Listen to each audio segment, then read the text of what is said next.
is there we go.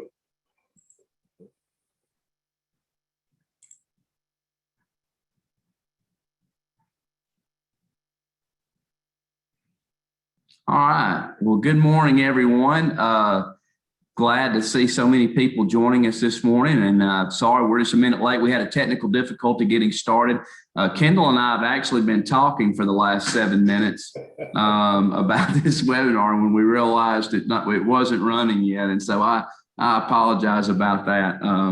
You know, I went to law school to be a lawyer, and IT is not my specialty. Thankfully, we have people for that. But we're excited about the opportunity to do this webinar this morning. It is just a tremendous honor to have people join us and listening in. And we always enjoy doing them. They're a lot of fun for me to put together, but they're even more fun to do. But again, my favorite part about it is the opportunity to meet the people who participate and watch these shows and shoot me emails afterwards. And just hopefully, you know, if you see something that you have a question, there'll be an opportunity towards the end to ask those questions, but also feel free to shoot me an email. It's on the screen now. And Kendall's is also, and I know he would love to hear from you also. Kendall is our guest today. Kendall is just an outstanding lawyer. There really aren't better lawyers than Kendall across the country. And I say that with all honesty. I would put Kendall's record of verdicts and trial success against anybody. And I know that anytime that I get an opportunity to try a case and I see that I will be teaming up with Kendall, I'm excited because I know that he's going to do an outstanding job. We're going to have fun. He's going to bring a new perspective to it that I haven't thought about. And the jury's going to love him. The judge is going to love him because he's just that guy that everybody just has an attraction towards. And that's one reason why juries tend to go his way when he's in the courtroom. And so I'm just always just thrilled to try cases with him. I do got to tell a story about Kendall, but as we get started here, we tried a case many years ago back in Mobile, Alabama, and it was an on-the-job injury case where a third party was responsible for the client's injuries, and things were going well at trial. At closing argument, Kendall makes this impassioned closing statement about Cool Hand Luke. It's a story out of I think it was probably filmed in the 1960s or 70s. It's an older movie. But in that story, Cool Hand is in prison and he's trying to escape. Cool Hand realizes that there's this sharp shooting security guard who you can't escape from. He's going to get you if you try to run.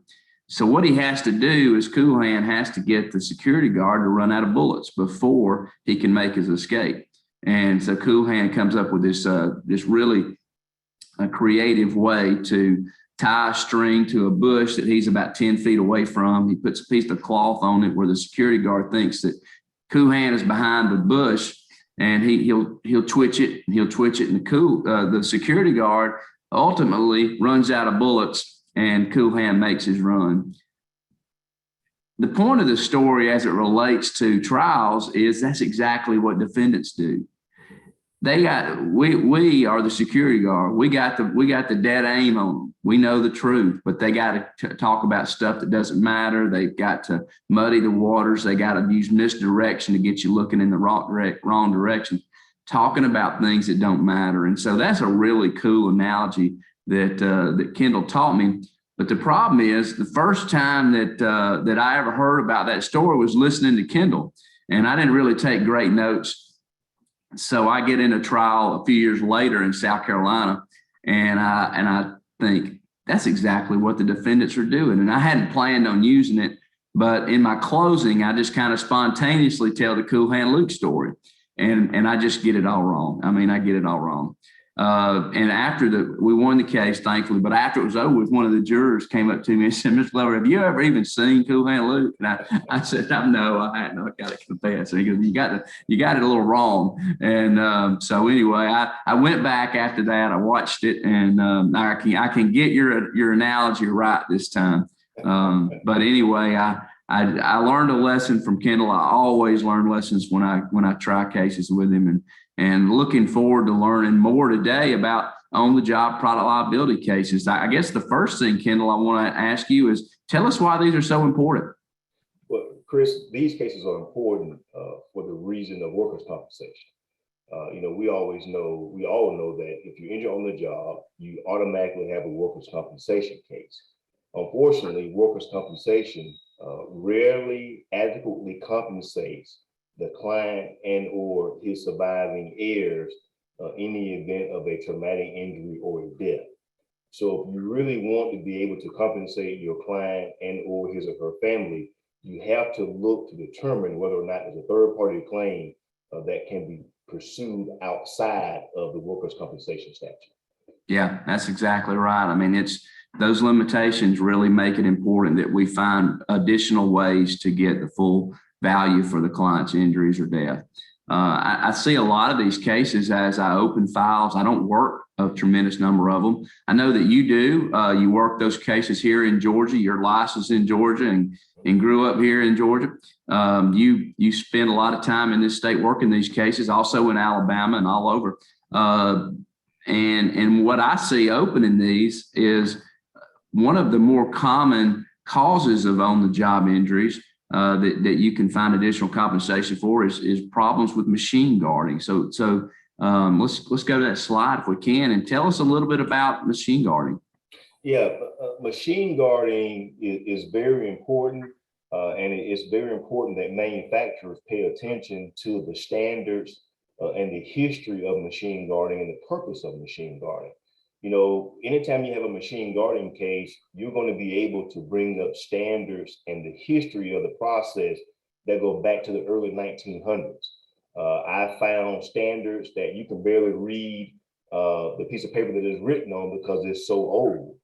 So anytime a manufacturer fails to adequately guard a machine, then it's very easy to show that the industry and the standards have stood for guarding for over 100 years, at least. Well, you've got a slide here, order of design precedence, the engineer's Bible, and I've used these in my cases, my product liability cases involving cars and airplanes and all kind of different products, tractors, whatever it is. These same principles apply. Some people call it the engineering hierarchy of design. There's different names for it, but I agree. These are so important in preventing injury, and talk to us about what they are and how they help people from getting injured. Yeah, Chris, you're right. This order of design precedence or the engineer's Bible is what engineers should abide by when they're designing any product, whether it's a machine or a vehicle. This particular version comes from the National Safety Council. I like their version of it because, in my mind, their version takes into account, it seems to favor the victim or the plaintiff more so than the defendant. So I like this particular version. And all it simply does is says, when you're designing your product, whether it be a machine or a vehicle, you design for minimum risk. All that means is you look at the design of the product, you know that people or humans have to interact with that product. Thus, you take into account that knowledge and you design your machine such that when people are working on or around it, they can do so without being injured or killed. That's extremely helpful information when you're looking for these cases. I know the first step is to just get rid of the risk altogether. And then the second the second step is to put in safety devices to prevent the risk from occurring to that person. And that's machine guarding, isn't it? Correct. That's machine guarding. I mean, so oftentimes, rarely can you design out a hazard. Sometimes you can. If you can, you should. But the second step is usually the step where it becomes very important, because even if you cannot design the hazard out, you can guard against that hazard. And the hazard is not generally new.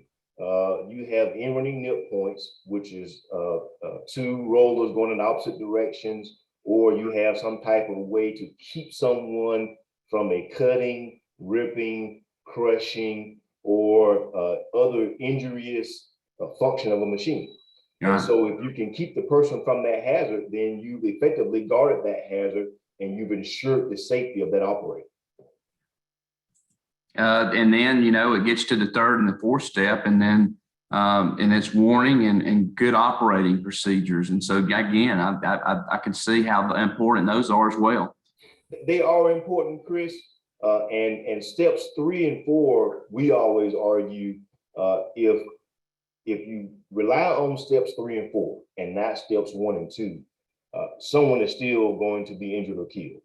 Anytime you rely on steps 3 and 4, you are relying on an individual's ability to recognize, understand, and follow warnings or instructions. Human beings make mistakes. We do it all day, every day. Manufacturers know this. The very purpose of a guard is to prevent relying on the human to avoid being injured. If something can go wrong, it will go wrong. A person will be tired. A person will forget. Someone else will contribute to an incident. However, if you take steps 1 and 2, you remove the human element and you can prevent people from being injured or killed. That's exactly right. What I see a lot of times in my cases is the manufacturer, because it's cheaper, they don't address 1 or 2. They just say, hey, you know what? We'll address the problem with 3 or 4. In essence, they are dumping the problem on the consumer and the user of the product to save money, to cut costs in order to maximize their profits. And that is just not an effective way to sell a product and design a product. It absolutely is not. And more often than not, when you rely on steps 3 and 4, bad things happen. And that's why there's an order of these 1, 2, 3, 4. They don't put 4 at top for a reason. Right. And so the National Safety Council version of the design and order precedent specifically says you never go to steps 3 and 4 before you exhaust all remedies in steps 1 and 2. That's strong. Let's keep moving through the slide here. I know that there's some practical considerations in all our cases that we have that we need to take early on and to get the case prepared to litigate. Talk to us about what those are for these on-the-job product liability cases.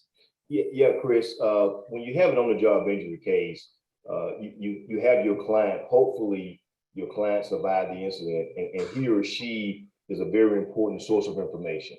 In addition to that, most on-the-job injuries, at least catastrophic ones, require the employer to notify OSHA. OSHA will do a very good investigation, and that's a good place to start of understanding what happened to your client. Unfortunately, OSHA is slow, and the employer gets to challenge or appeal OSHA's findings, and OSHA will not release the report until that entire process is complete. So although it's a great source of information, you have to wait a very long time for it. So one of the first things I like to do is to contact the workers' compensation carrier, because they understand that if there is a third-party case and they spent $500,000 or $1 million paying for your client's medical bills and employment benefits, they want to be able to get some of that money back from me or from the attorney and their client if they can pursue a successful third-party claim. So if you contact them early and you can educate them, sometimes they already know the game, they will assist you because they want to help you so they can help themselves. So contacting the workers' compensation carrier can lead to some good information. And more importantly, Chris, for whatever reason, although we can't sue the employer, they always take the position that we are their enemy and they side with the other third party or the manufacturer.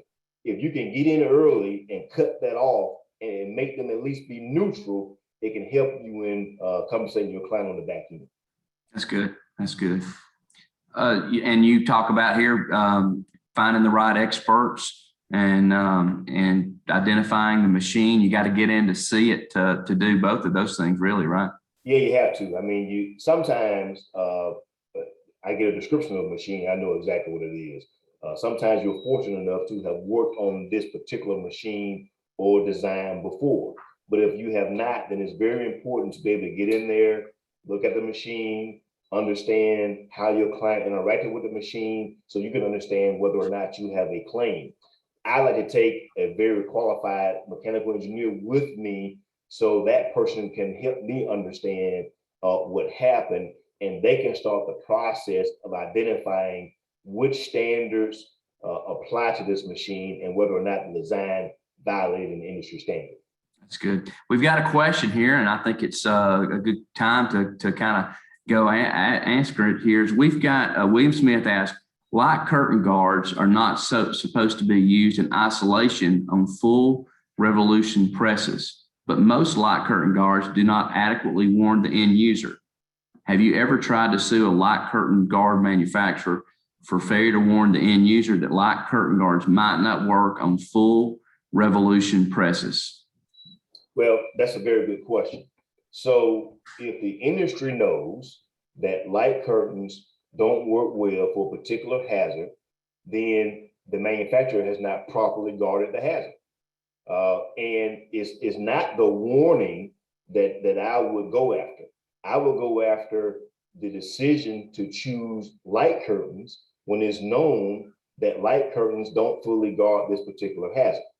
Light curtains are generally a very good safety device because it cuts power to the machine, or it's supposed to cut power to the machine before the person can access the hazard. And if the machine is not running when the person interacts with that hazard, then the hazard is non-existent. One thing is pretty safe. If there's no power to the machine should not operate. Therefore, it cannot entrap, it cannot cut, it cannot crush, etc. So I would not go after warnings. I would go after the original decision to choose light curtains when perhaps it should have been a barrier guard or an interlock barrier guard in combination with those light curtains, as opposed to just light curtains by themselves. Gotcha. That makes sense. Let's keep working through. And I know that you've worked on some specific cases that you'd like to tell us about and kind of help us understand how these principles and practical considerations play into a specific case. This particular case is a case that Evan Allen and I actually tried to a successful verdict. You look at this photograph and everything in yellow, that yellow guard was not there on the day of my client's incident. In the middle of that photograph, enclosed in those yellow guards, is a set for hot molten lava. And it would fill up with a very extremely hot liquid. And the employees were required to navigate this area all day long while that hot molten liquid is in that place. On the day in question, as I stated, the yellow guard was not there. Our client was working in the area. There was other material in the way. He tripped and he stepped into that hot molten lava, wow, resulting in a very serious injury to his foot. Wow, yeah, that's horrible. And so there's a photograph of his foot, and as you can probably imagine, he's no longer employable. He can barely walk, even with all the prosthetics and walking aids that he can have. He can only be on his foot for maybe 10 to 15 minutes at a time, which means he's unemployable. So here it is, you have a late 40s-year-old client. He has a traumatic injury. He's lost his foot. He is receiving workers' compensation benefits, but those benefits do not compensate him for his full lost income. They don't compensate him for pain and suffering. They don't compensate him for loss of enjoyment of life and other damages that he cannot get under workers' comp, but you can get against a third party defendant. Yeah, good work. All right, talk to us about this case. I'm betting something fell on somebody. Yes, you see those silver, they're called logs. They weigh over 1,000 pounds. So they sit on this particular design until, let's go to the next photograph. Okay. Until they'll drop down on those cradles or those 1, 2, 3, 4, 5 arms that you see in that position. So in that position, we call that the receiving position for those logs up top. On the day in question, a log had dropped down to those arms, but it got stuck. When the logs go into that arm, the long end drops down and the short end comes up. and the log then goes to the next process. So our client was told to get up on the table to try to get the log from the cradle so it can go down the process. While he was up there, another log dropped down before the machine was ready. Fell on our client's foot. He received a very serious injury. Now, this was not really a guarding case. Our primary argument was the next log should never drop down until those arms are back in the position we see them in this photograph. So it was really a computer logic issue that allowed the log, both in manual and automatic mode, to accept another log before the machine was ready. And so it was pretty easy argument to say another log should not be able to drop down until those arms are ready to receive it. So that was our primary argument. Our secondary argument was it should be interlocked, such that whenever anybody has to get on the table, he or she has to enter a gate, and when you open that gate, the machine can't operate. So we had a primary argument of the computer logics, the programming, and a secondary argument of barrier fencing that's interlocked, such that when someone accesses that area, it automatically cuts power to the machine such that the machine can operate until the door is closed. That's a very creative solution to that problem. Yes. And required a lot of, I'm sure you had to use a lot of expert help to develop that theory. Yeah, in this case, we had to have a computer program expert, but we also had a guarding expert as well who looked at the perimeter and said, okay, even if you don't do the computer program, here's another issue to solve this problem. The first issue costs more money. The second way, the perimeter fencing, did not. And I think the next photograph shows the fix they chose, the easier fix, the cheaper fix, which is the perimeter guarding with the interlock gate. Yeah, that's good. That's good. We got a good question here now that we're talking about guarding a little bit. The question is, if the employer removes or modifies machine guards, are they still entitled to claim the comp bar? And I know that you face this all the time, and it's frustrating. I know the answer is it depends on where you are. It absolutely depends on where you're located. So if you're in Georgia, the answer is yes. The employer, no matter what they do, can still claim immunity. If you're in some states, like for example, North Carolina has a law that says if the employer engages in wanton or intentional conduct, you have an argument to circumvent the workers' compensation immunity statute to have a direct claim against the employer. I wish more states would adopt that standard. I have a client who is now trying to get the law in Alabama changed to allow direct action against an employer. Her son died on the job. He went inside of a enclosed tank and he was overcome by fumes and died. That employer did not have a confined space entry program. When OSHA came to do their investigation, they asked a co-employee, what about your confined space training? To which that employee responded, what is confined space training? He didn't even know what that was. So in my opinion, when you have an employer taking action of removing a safety device or violating a clear OSHA standard like confined space entry, there should be an exception to the comp statute that allows you to directly sue your employer. So in Georgia, there is no way to get around the comp immunity provision, but in some states there are. So Chris is right. It depends on where the crime takes place as well, not you can directly sue the employer.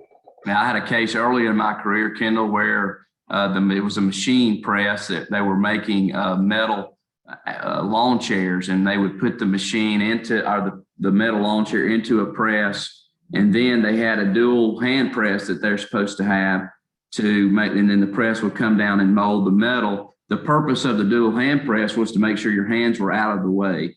The company decided, hey, it's faster. We can pick up the metal chair, put it in, and put a foot press on, a foot pedal, and we can go faster. And so that's exactly what they did. The predictable result was the gentleman had his hands in and hits the foot pedal by instinct, presses both his hands and loses them. That was a case in Alabama because bypassing a safety device is the same as removing it, and there's an exception.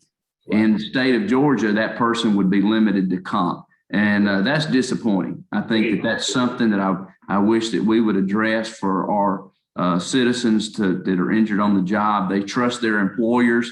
Employers shouldn't put their health at risk intentionally by taking out a device that was intended to protect them. The way the comp statute is written in most states, it actually incentivizes the employer not to follow safety. There are no consequences to the employer. The workers' compensation insurance carrier pays the comp benefits, and the employer knows I'm insulated from any other liability. So the immunity clause incentivizes the employer not to be safe. They know if I bypass this foot pedal and something ultimately happens to this employee and he or she loses both hands, my liability stops at the comp statute. No matter what I do, no matter what I did. And they know that. So they modify the machine to increase their profits. And the employee loses two hands, and now he or she is unemployable for the rest of their work life. Now they can't do anything in life without the use of their hands. And the employer gets to say, hey, I can hide behind the comp statute and you can't sue me. And they're absolutely right. It's frustrating. Got another good question here. Kendall, who have you used as guarding experts in these cases? Does he have experience with guards around bubbler tubes that are designed to trigger relief valves? I use a host of experts, and you can email me afterwards and I'll give you a few experts.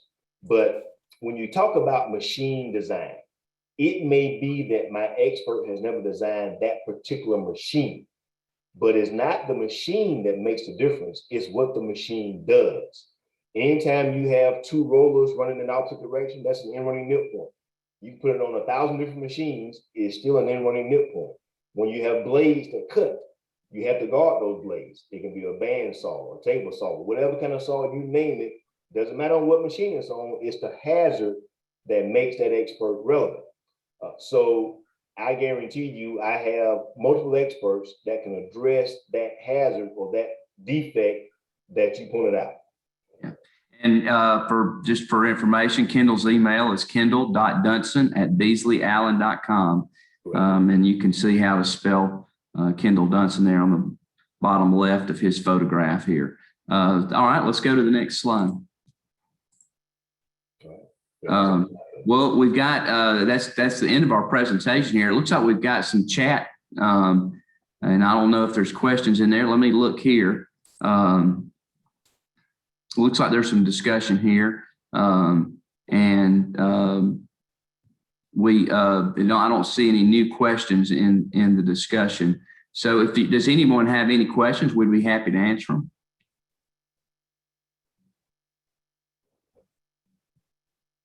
And you can go back to the. And while we're waiting on a question, Chris, I have a perfect example of a case in Alabama involving an employer bypassing safety devices and how we pursued that case. So this was a press, a 6-function press machine. One of the particular machines was vibrating and it was cutting off the entire line. And they figured out what it was. It was the interlock on one of the press doors that was cutting off the entire line. So a third-party maintenance company was on site, and the plant manager asked him, say, hey, can you fix this? And he said, well, I can't fix it today because I don't have the parts. And the plant manager says to him, well, what can I do? I got to run. I got to make production. And the guy says, look, you can bypass this safety device and then the entire press will run with no problem. But I'm not going to do that. I'll tell you how to do it, and you wait till I leave before you do it. And so he told the maintenance guy how to bypass that safety device. He leaves and they bypass it. And as you can imagine, the part never comes in because they never ordered it. They don't care about the part. They just want to run. So this machine is operated in that condition for years until my client gets a very, very serious hand injury.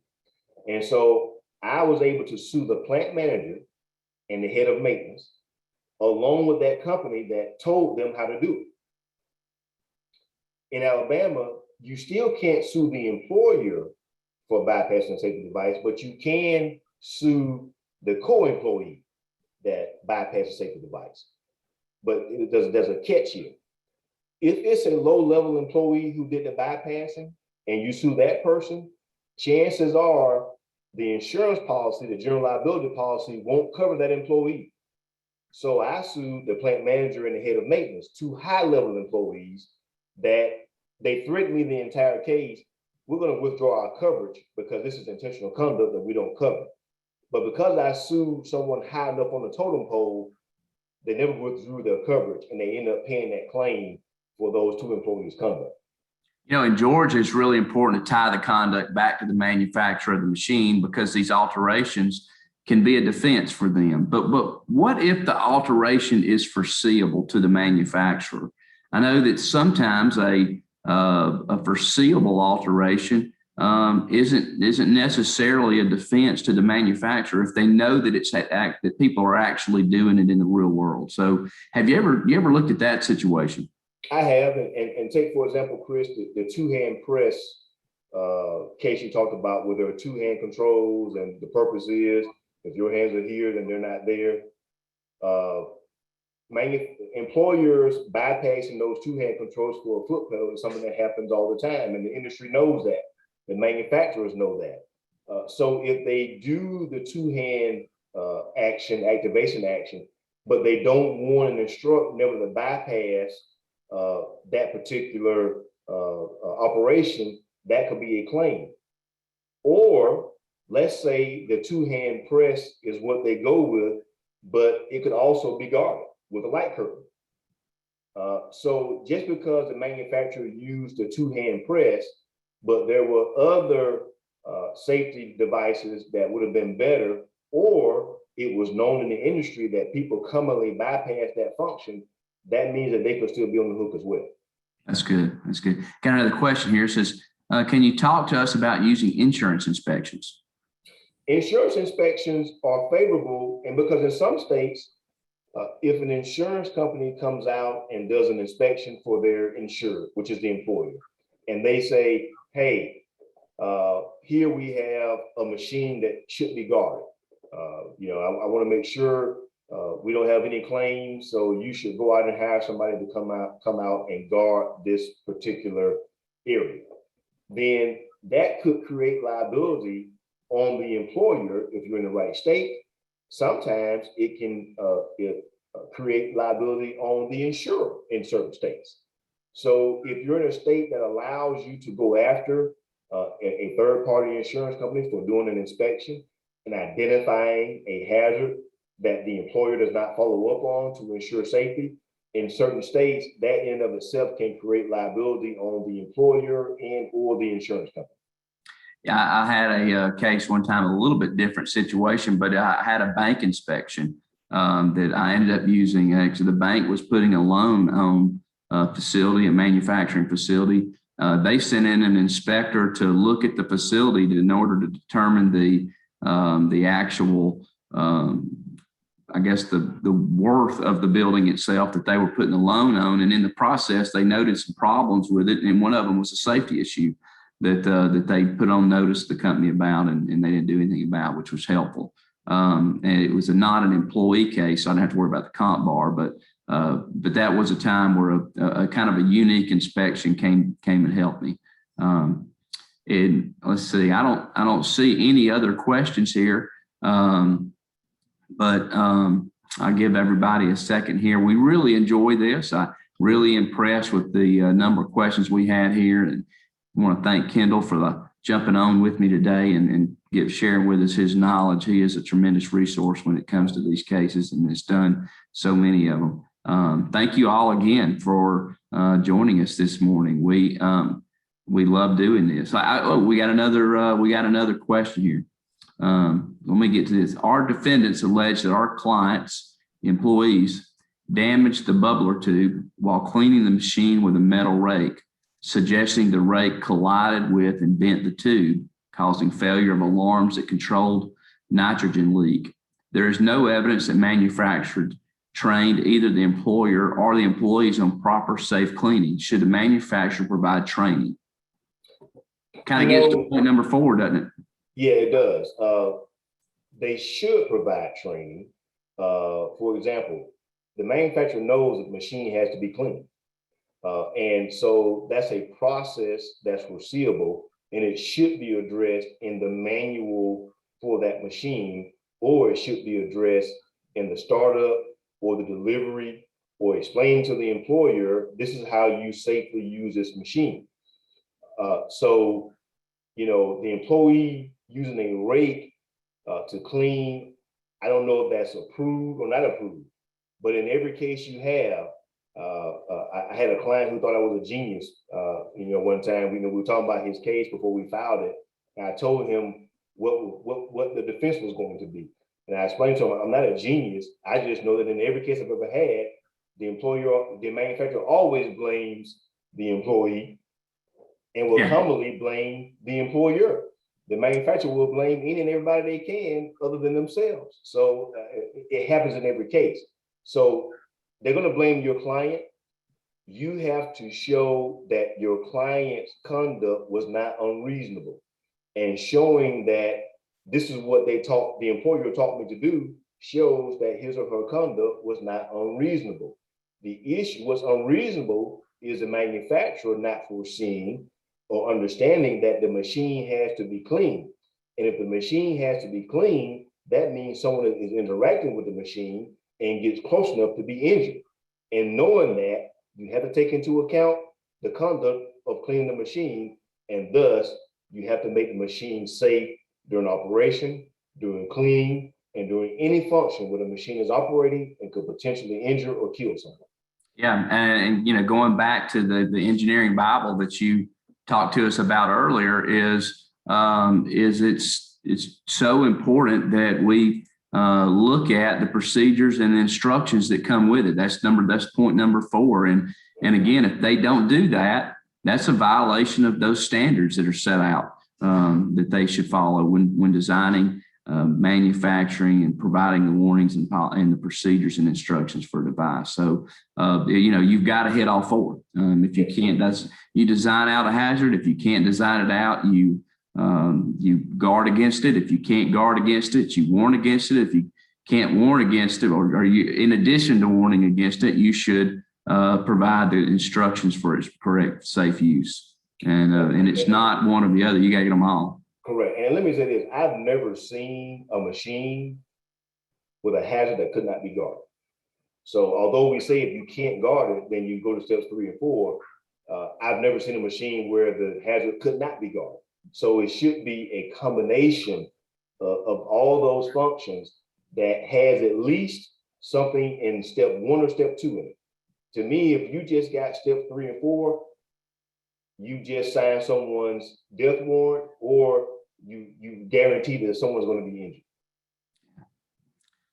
Well, that is good stuff here. I think that brings us here to the end of the webinar this morning. I am so thrilled to have done this again. We got a tremendous number of participants here watching today. I'm thankful for that. All of you who show. I hope that there was something that you heard today that was helpful on one of your cases. If there's something that we could further follow up with you about, we'd love to hear from you. Again, our emails are on the screen, and we thank you for taking the time this morning to join the webinar. We will this seminar was CLE approved, and we will be submitting those CLE credits on your behalf. And we thank you again for the opportunity to share this information with you. Y'all have a great day. Good day, everybody.